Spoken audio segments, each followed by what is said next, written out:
दोस्तों, एक बार ऐसा हुआ, मगध देश में एक भिखारी हुआ करता था। वह भिखारी अपने जीवन से बहुत परेशान था, क्योंकि उसे अपने जीवन को चलाने के लिए भीख मांगनी पड़ती थी। उसे हर चीज के लिए इधर उधर मांग टांग कर काम चलाना पड़ता था। इसी बात को लेकर वह भिखारी दिन भर सोचता रहता था कि उसके जीवन में बदलाव कैसे आएगा। वह बहुत ही निराश था, वह बहुत ही दुखी रहता था। कई बार तो उसे भीख मिलती थी और कई बार उसे भीख नहीं भी मिलती थी।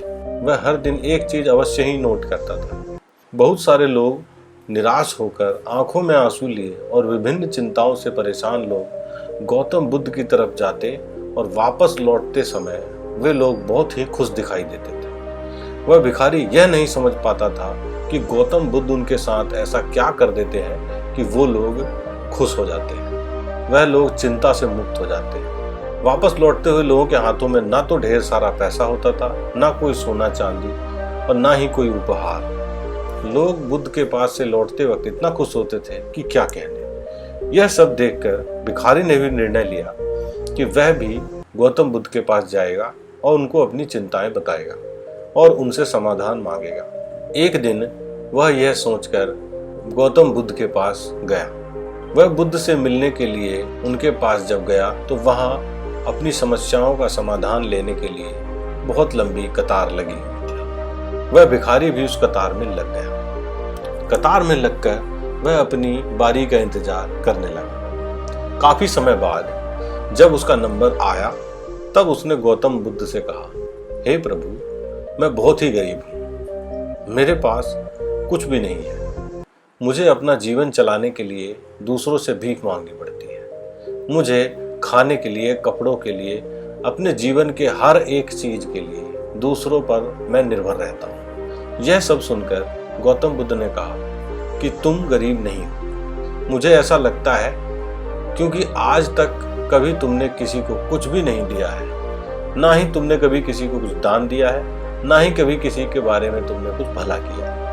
यह सब सुनकर भिखारी के मन में एक आशंका उठी। अपनी आशंका को दूर करने के लिए भिखारी ने पूछा, प्रभु, मैं तो एक भिखारी हूँ, भला मैं किसी को क्या दान कर सकता हूँ? मैं किसी का क्या भला कर सकता हूँ? मैं तो खुद दूसरों के ऊपर आश्रित हूँ। मैं खुद मांग के काम चलाता हूँ। यह सब सुनने के बाद गौतम बुद्ध थोड़ी देर चुप रहे।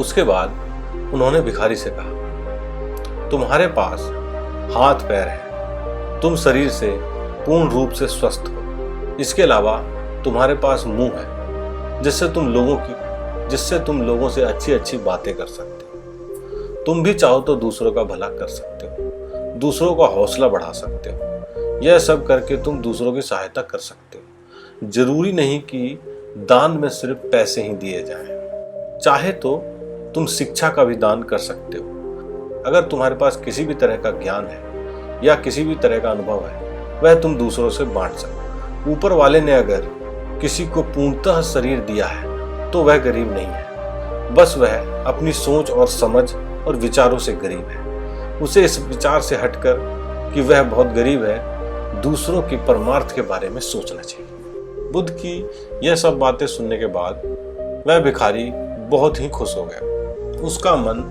संतुष्ट था। वह खुशी खुशी वहां से चल दिया। उसे भी आज ऐसा लगने लगा था कि वह असली में भिखारी नहीं है। वह सिर्फ सोच ही नहीं पाता कि इसके अलावा कोई काम वो कर भी सकता है। वह अपने आप को कुछ भी नहीं समझता। वह अपने आप को हीन दीन समझता था, दूसरों से नीचा समझता था। इसी वजह से वह सिर्फ भीख मांगने के अलावा और कुछ सोच ही नहीं पाता था। दोस्तों, इस कहानी से हमें क्या सीख मिलती है? हम कभी ये सोच ही नहीं पाते कि हमारे पास भगवान ने किन गुणों से नवाजा है। अगर हमारा शरीर पूर्ण रूप से स्वस्थ है तो हम कोई भी कार्य बड़ी आसानी से कर सकते। अगर व्यक्ति सोचे तो क्या नहीं कर सकता। उसे सिर्फ एक लक्ष्य निर्धारित करके उस पर काम करने की जरूरत है। साथ ही दान सिर्फ धन से नहीं किया जाता। दान शिक्षा, भोजन और अच्छे विचारों का भी किया जा सकता है। हमारे पास जो भी चीज है उसमें से हम 5% तो किसी को दे ही सकते हैं। किसी भले काम में लगा सकते हैं, किसी को जीवन में आगे बढ़ाने में लगा सकते हैं। दोस्तों, अगर हम इस तरीके से सोचकर जीवन में आगे बढ़े तो ये जीवन ये समाज बहुत ही आगे बढ़ सकता है, ये समाज खुशियों से भर सकता है।